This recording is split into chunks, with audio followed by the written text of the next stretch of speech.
another segment of the LPE Author Chat Series. I am your host, Kimberly K. LaBoo, CEO and founder of LaBoo Publishing Enterprise.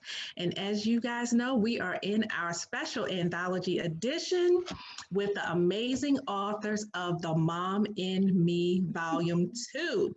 We are gearing up for our launch on June the 5th. So make sure you look for us and join us for all the fun and activity that we will have going on.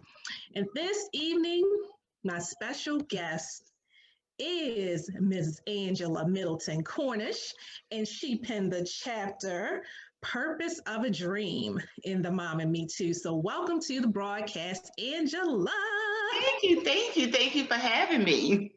I am so excited to have you on the broadcast. To our viewing audience, I have been trying to get Angela to write for years, literally years.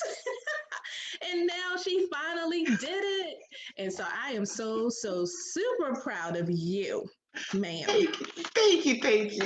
So, why don't you tell the people why you said yes to this project? Okay, first of all, you really pulled my leg. I did try to get out of it, but I had a book in my belly for years, and I talked to you about that, and you was like, oh my gosh, you need to go ahead and write that book. And it's a couple of them I know I need to write, and this was a start. It was a really set up by you and God. It was definitely ordained and designed for me to write. Yes. Once I started, it took a while, and you already know that story. It took a while for me to really get started, but once I got started, I couldn't stop. But I needed all y'all prayers because when you have busy lives, it's like stop and write, like really, like I don't have time for that.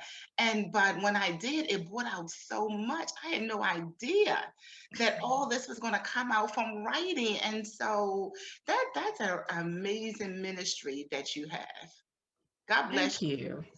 Thank you. So I want you to talk a little bit about what this actual writing process was like for you, because I hit your inbox so much trying to get this chapter. So just talk about what the process, like the actual writing process was like for you. First of all, I had to stop and really think about how I raised my children. I had to really, because you can go through life and you really don't revisit those areas, and not that they were bad areas, but I just never took the time to really revisit a lot of the areas.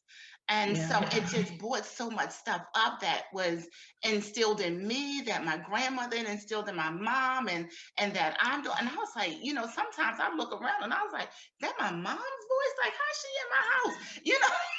You start repeating, and I'm like, I'm not gonna be like my mother, and you start repeating some of the stuff. And so I really had to pull, some stuff out and really take some time to really go through some of the stories and the history, of my family and me raising my children. And so you really pulled some stuff out where after I submitted my chapter, I kept writing. It was like, I didn't know where to stop. I was like, okay, it's over, it's stopped. I'm going to submit it. It's done. And so, but thank you. It pulled out so much stuff that I realized, my goodness, I think I need to go back and talk to my children. Right. Yeah, writing will do that to you. It's like it'll just pull up some things, but it's good though, because it's like a healing process. And so I love it. And so I'm so glad that you said yes and finally just jumped in here with us and took this opportunity. So thank you. You're welcome. So we're going to talk a little bit about your chapter, and we're going to start off early in your chapter where you wrote about your daughter. And you said, my daughter was my first child. She is absolutely beautiful. You said, I dressed her like a princess. Everything had to match. Her hair was always in cute styles. Her laces on her sneakers had to match her barrettes in her hair. That was one of the reasons I didn't want to have girls. I didn't think I was going to be good at that. You said my mother-in-law told me that I would get tired of dressing her up like a baby doll, changing her clothes multiple times a day. But you said you never got tired and you love to capture her moments on film and video. Then you talked about, you said, my daughter's personality grew and blossomed. I allowed her strong will to manifest. I remembered a wise woman told me, I see your daughter's strong will. Your job is to nurture her. Do not break her spirit. When she gets out into the world has a way of breaking you down to a minimum. The lady told me how she was outspoken and outgoing, but her mother broke her spirit. And she speaks softer now, isn't opinionated, and became a different person. I allowed my daughter to give her opinions and have a voice. Her creativity was welcomed and accepted. And so I want you to talk a little bit about what we're going to touch on this later in the chapter 2, but the importance of the words that we speak over our children. Because I love what that lady said to you, do not break her spirit. So talk about the importance of that.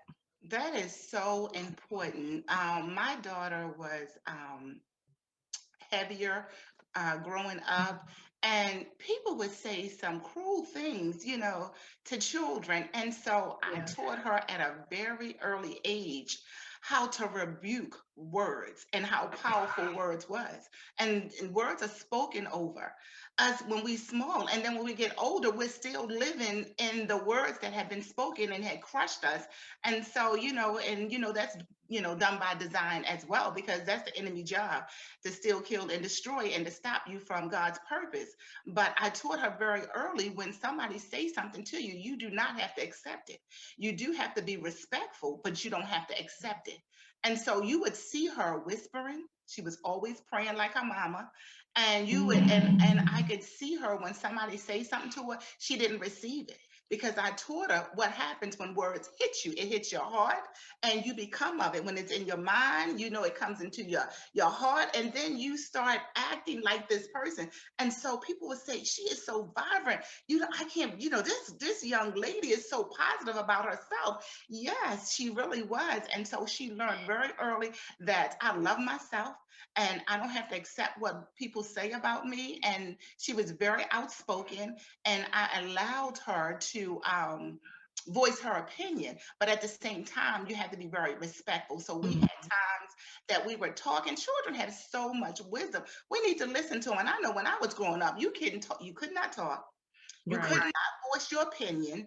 You got backhand if you said something, and a lot of times what you said needed to be said, but it's the way you said. So I really let her be able to talk, which was, such. And when you hear them, they're so intelligent. She was such a big help with me, even with raising my son. She was so wise, way beyond her years. Wow. I love that. I know my mother used to always say, Kimberly, it's not what you say, it's how you say it. See, you just brought back my mother. Yeah. We just got to teach them how to say it, because it comes out raw for them. Exactly, right. So later in the chapter, you also wrote about letting your daughter have a relationship with her father and his family after you guys divorced. So I thought there was an important lesson in this too. So you wrote, most summers she would visit her grandmother and her father in Georgia. I felt it was important for her to have a relationship with her father and his family. I would fly her to Georgia in the summer, and he would fly her back. My daughter's grandmother and her father's side of the family adored her. It was easy to allow her to have a healthy relationship with them. My thought was, it took both parents' DNA to make up my child. So if there was no harm and danger to my child, then a healthy relationship with her dad helps her to grow up whole. Why not allow it? So why did you feel that it was important for your daughter to remain connected to her father and his family after you guys divorced? Because I've seen a lot of single moms and single parents, and for the women not to let the father be involved in the daughter's life or the son's life or the child life. And I just thought it was so cruel. And I always said, if that ever happened to me, didn't know that was going to happen, but if it ever happens, I'm happily married now. If it Mm-hmm. ever happens, I want to make sure she continue to have a relationship, with her father. And because it's going to help her be the woman that, she needs to be, to have that wholeness in his input. And you can teach a woman how to be a woman. I taught my daughter how to be a strong young woman. And so Yeah. she needed that other part, from her father that I could not give her. And so I enjoyed doing my part, and I wanted him to do his part, and they enjoyed that as well. That's so And awesome. plus DNA, some things you just can't explain. It's like, that's your daddy. And it wasn't negative, like you act Yeah. like your dad. Oh, I used to hate to hear Right. people say that. But I'm like, Mhm. look, I could, see that, because there's some things he used to do. He used to watch, he was a people's watcher. He would watch people. My daughter would stare at people. But the thing about it, when she got finished staring at you, she could tell you what you had on, how they act, discern very well. And so I was amazed how their gift of discernment was, alike. And so you have to really cultivate what your children have. Yeah. And the relationship, you can really see, okay, your grandmother did this, that's why you do that. You have this feature of them, so they feel whole. Yeah. That's important. That's really important. I commend you for that.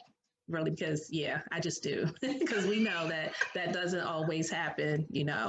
And so I really commend you for that. That's strong, strong, great advice. And you know what? It was love. Mm-hmm. And I Mm-hmm. can remember telling him one day, I said, you know why your daughter loves you? Because I love you. Mm-hmm. The Yeah. agape love, I love you so Yep. much. I want to make sure that she is whole. So, in my household, that's what we Yeah. teach, love. Awesome. Wow. That's great. So now let's talk about your son. Your son. Okay, so you wrote, it was amazing to see my stomach grow into an enormous size. This pregnancy was much different from the first pregnancy. As my body transitioned, there was no doubt I was having a large baby. I was at the end of my pregnancy. My stomach stretched to my knees and my lap had disappeared. My son had no more room in my stomach. So you talked about the fact that you stayed home for 3 years before you went back to work. And that your son was a fast growing baby. You said, I was looking for a traditional christening outfit. For my son's size, I found a 3-piece suit size 2T at the age of 6 months. Clifton grew mentally and physically at a rapid rate. He learned quickly. He was fond of football. You said, I asked my father for advice. What is the one thing I should be teaching my son? He told me to teach my son to sit. I thought that was so interesting. So talk about what the lesson was in that and why your father gave you that piece of advice. Wow, That was that was huge. He said, you know what? Naturally, we're very strong, we're very fast, we have a lot of energy. He said, if you don't teach your son to sit before he go to school, he's going to be considered a problem child. So teach him how to sit, educate him in his room, teach him how to sit. Now, a lot of the boys go to school and they're like, they have them on medication. And I'm not denouncing the ones that's on medication have to be, but all of them do not. And right. because they have so much energy, I remember my nephew would go to school and the teacher would say he was always busy and doing different things. And you know what? When he sat down, everything we taught him, he knew better than everybody else. And we were like amazed. And so he had that energy. So what I did was after he was 1 year old, I transitioned his room, and it wasn't a baby room, it was a classroom. And so Nice. he didn't know any better. So in his class, in his school, in his bedroom, around the walls was actually the letters that you'd have in school, the A Mm-hmm. letters, the cursive letters, the sign language letters. So he learned very early to sit down, to read. We played at a table. He had a desk and chair at his at home. So in his room, so I knew when he go to school that was going to be no problem whatsoever. So by the time he was 3, he was reading, writing, doing arithmetic. He could tell time. He could cursive. I don't even Sign think they teaching language. that anymore. That's awesome. Angel, it sounds like your audio is fading for some reason. Can Like you you hear sound a me little now? bit further away. It just sounds like you're a little bit farther away for some reason. I I didn't don't know know if it's why. my internet. Can you hear me now? You just sound far away, so you're just gonna have to talk loud. Okay. I don't know what happened, or turn Okay. your volume up. I'm not sure, but you just sound far further away now. But Okay. you said we chose basketball. And here you wrote, at the age of 10, his shoe size was 10. His feet stopped growing at the age of 17. And yes, his shoe size is 17. And then you said, as my son grew taller, I found myself educating people on what to say and what not to say. I was amazed at the most inappropriate statements that people would make. And so I want you to take this opportunity to educate and share some of the stories that you shared in the chapter, the incidents you wrote about in the chapter. I mean, some of them I gasped. I was like, "What?" Yes. when you shared it. And so sometimes I think people have a tendency to say things because they don't really know what to say. But then there are other people who, to be honest, are just ignorant and Yes. they know better, but they say it anyway. So I just want you to share some of those incidents that you wrote about and take this opportunity to perhaps educate some people. Okay. I just thought it was really important. My family is tall. My husband is 6'5.5". My father was 6'5". My son is 6'9". And so when people see him, they automatically look up anyway. And what I told him, I said, that was designed. God designed you to be tall, and people have to look up at you. So keep your nose clean all the time. And he busts out laughing. But literally, I'm like, so you're going to always have something to say to people. And so when people seen him, different things people would say, it started happening so often. I said, I'm going to have to educate people. I was never angry, upset. When people said it, I knew this was a time for me to educate and have, a conversation with them. Yeah. And my son would get to the point, he was like, they don't know what they just said. My mom get ready to educate. And so one incident, when he was playing basketball, I had to carry a card, his ID card around, and because he was always taller than the other kids. And one incident, we was at a community basketball game, and we were talking to a parent, and we knew each other. And after the game, our kids won, and she was like, "You need to look at his ID because he's not the right age." And I was like, "We know each other." Wow. Like, really? When he got a little older, we went to assisted living that my father was at. And this nurse said, "What do you have to do? Cut shoe boxes to put your son's feet in? Like, you have to cut the top of the rim of the car for him to fit in?" And my son did like this. Oh. He put his head down. And I said, "Son, put your head up." And he looked up and he said, "Mom, let's go." I was like, "I can't. I can't. I have to educate her." And I said, "Ma'am, what do you want my son to do with what you just said to him?" She said, "Huh?" I said, "My son is a young teenager. The words that you just said to him, where do you want him to put them?" Mm. He's a tall, young African American man. And daily, I teach him how to respect people that disrespect him. You don't know us, and you just disrespected my son. He's tall because he was blessed with his height. How dare you tell me that I use shoe boxes for my son? Tears started rolling down her eyes because she realized what she'd done. I said, "Cut the roof out of my car to fit my son." I said, God had blessed my husband and I. We're business owners. I'm a money coach. I teach people what to do with finance. My husband has a trucking company. We're blessed. I'm so glad we can afford to clothe him and to buy shoes for him. But what you just said to my son, how dare you? She said, "I'm so sorry." And I said, "You didn't say it to me." She started apologizing. "You said it to the young man that's walking to the car." And you know what I got to do? Mhm. I have to now denounce all the stuff that you said to him and pray over them, because words are powerful. And you just Mm-hmm. seed in my son. I pray that you never ever speak to somebody else's child like that. She was bawling. She said, "What Wow. did I do?" I said, "Nothing." Mm. Do better. Nothing. Right. If you're heavy and overweight, you don't want nobody to talk about that. If you're Mm-hmm. short, you don't want nobody to talk about that. When you're tall, you don't want anybody to talk about that either. And it's Yeah. okay, his friends, or like, how tall are you and things like that, but not when it's demeaning. Right. Yeah, we've have had some Um, conversations over the years.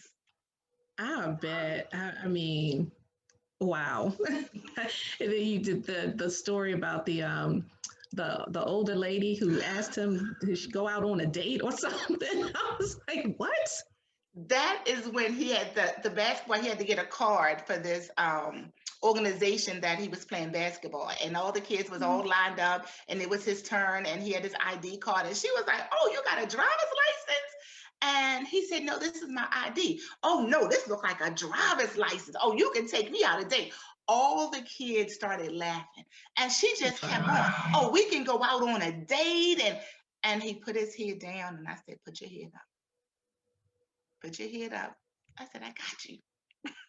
And I said, "You're a Mhm. grandmother, aren't you?" She said, "Yes." I said, "Just think if somebody said what you said to your grandchildren, how would you receive that? That's assault. You want to go out a Mhm. date? You are an older woman. He's a young boy. Do you think he thought that was funny to take a grandmother out on a date and all the kids laugh? How would you Mhm. feel if your grandson came home and told you that this grandmother made fun of her? How would you feel?" She was like, "I had no idea. I would be mad." Exactly. But I'm not mad at you because I realize you're ignorant. Right. She apologized, Wow. but yeah. And what's done is done. Wow. I'm telling you, I just when I was reading your chapter and you were sharing these stories, I was just like, I can't believe some of the stuff that people say, but then I can, but just things I would not have ever even imagined that. I mean, your son is such a sweetheart. Thank And you. I've watched him grow up, in church. It's like, and he's just a sweetheart. And so, to never even know that, that was a struggle, Hmm. what people would say to him. But so I thank you for sharing that. And Thank hopefully, you. it gives people some insight, when they're dealing with anyone really, but especially a child who may be tall or whatever it is that makes them unique, to watch our words, and how we handle them as adults because they are still children. So that's awesome. That's awesome. And they're steady growing in our family. We have a 7 foot in Yes. our family. Wow. Y'all just tall. Yeah. Tall people. That's awesome. So, what piece of parenting advice would you like to share with the viewing audience before we go? Um, Listen to your children, talk to them, and give them a platform to be open and talk. I used to go in my daughter's room when she was younger, and we would play girlfriends. And when I was in her room, I was at her level. I would get on the floor with her and play with her, and we would act like friends. And the stuff that she would be saying, I would be like, "Oh my, I'm gonna have to adjust that when I get your girlfriend." And so I let her be expressive. And same with my son, you have to give them a platform where they can talk to you unapologetic. Um, Yeah. that you open that door for them to be honest and authentic. And so you really know who your children are. And a lot of times we don't realize who our children are. Their personality Yeah. really not like ours. Like my son Mm-mm. was, his personality is completely. I thought he was a relationship like me. No, he wasn't. My daughter, either, so you've got to really know know their personalities. There's so many different personality tests that you can do. So you really know who they are and understand their purpose. Because we're all brought here for a reason. Know their purpose so you can help them with their purpose. Because I'm Yeah. just so thankful and blessed that God allowed me to be their parents, to nurture them. And when I see them there now, blossoming as young men and women, it's like, wow, God, you allow me to do that. I'm just so grateful and so thankful. And so my thing is just let them live out their purpose as well. And, just and we didn't get it all right. We No. weren't perfect parents. We wasn't perfect children as well, or adults. So, if they did something wrong, don't kill them with your words, and words are powerful. And just think of how people said things to you when you were growing up. Don't kill your children's spirit. And that was important for me to talk up and advocate for my children because I didn't want anybody to break their spirit. Yeah, that's great. Great, great, great advice. So tell the people who are here supporting you where they can go to purchase a copy of The Mom in Me Too from you. You could go, you could on my Facebook page, Angela Middleton-Cornish, or you can go to Angela M. Cornish.com. I had to think about it. But AngelaMCourse.com. right, I had to think about what is my website. And so, but definitely go to my Facebook page, and the ones that know me, you can definitely inbox me as well. But Angela Middleton Cornish on my Facebook page. Yeah, this Yeah, has been an awesome. amazing project as well. Thank you so much for asking me to be Yes, part of this project. absolutely. And so, last but not least, we always ask what is a piece of advice that you would give to anyone out there that's thinking about writing their story? Now that you finally have written a piece of it, what advice would you give to somebody who's contemplating writing their own book or sharing in a project like this, an anthology? First of all, contact you. Thank you. You are just such an advocate to help people to pour out what's in them.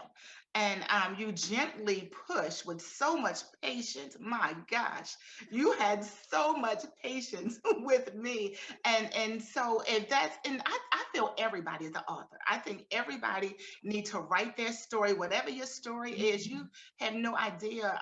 Somebody will listen to it and it will help somebody else. I just feel everybody has a purpose, and like my title was purpose of a dream, and that's my ministry. And my ministry is women's ministry to make sure that they live out their purpose and their dream. And I started that by this book, this anthology. And this is just the beginning, Kimberly. I'll be writing as well. So write, and you may be thinking, should I? Yes, you should. Some people, you may already have books in your belly, or you already written books and don't know who to go to. Kimberly is an awesome person. She's very professional and she can help you, and her whole staff is absolutely amazing. Everybody that I worked with and dealt with, even from the landing page, is just absolutely amazing. I'm just looking forward to more books, coming from you as well. So do it. Make sure you get it done, guys. It's exhilarating. I'm just so thankful that I was able to do it. Thank you for allowing You're me. welcome. Awesome. Thank you, thank you, thank you. So to our viewing audience, thank you so much for tuning into another segment of the LPE Author Chat series with the authors from The Mom in Me Too. And meet us back here again because we have more authors that we're going to be interviewing from this project leading up to our launch on the 5th. And as Angela said, if you're thinking about writing your book and you want to take the plunge and get it done, just go on over to www.laboopublishing.com and connect with us there. Take care and good night. Be blessed, everyone. Bye-bye. Yes.